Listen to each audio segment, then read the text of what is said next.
побывал в журнале «Костер». Это известнейший в стране детский журнал, которому больше 85 лет. Так, пообщался с редактором Николай Борисович Харлампиев.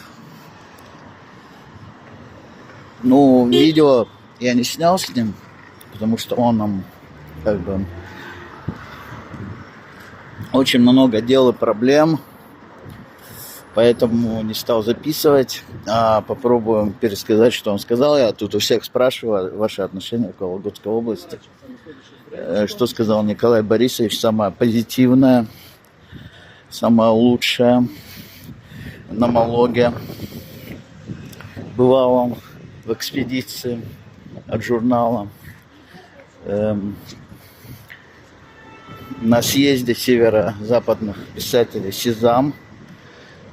Считают, что вологодские журналисты, съезде не писателей, а журналистов, считают, что вологодские журналисты одни из самых лучших и одни из самых сильных. То есть сказал, все то, что посчитаете нужным и хорошим про Вологодскую область, можно написать. Я иду обратно. Сегодня уезжаю в Череповец. Еще брал интервью у Виктора, который организовал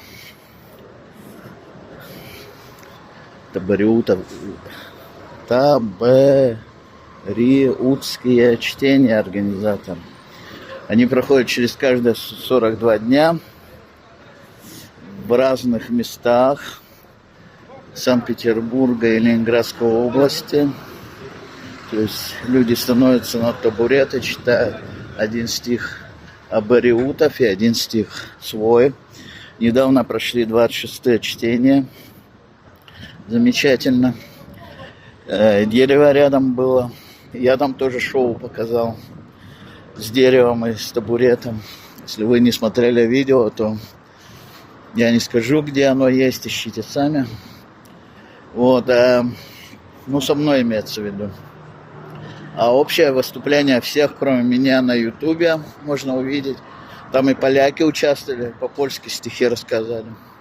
Кстати, можно на Ютубе и на моей странице внизу. Полистайте, все увидите. И сам Виктор родом с Вологодчины, Витегорский район, деревню забыл.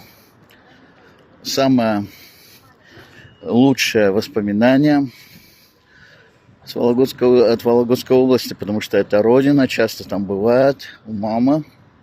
Я почему это говорю вам? Я запись случайно стер с ним интервью.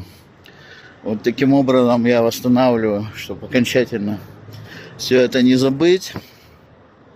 Потом мне нужно будет написать отдельный материал отношения к Череповцу и Вологодской области, санкт-петербуржцев и самих бывших череповчан. Причина отъезда из города в Питер. Об этом статья, так потихоньку опрашиваю людей. Ладно. Это Невский. За Невский. Пока.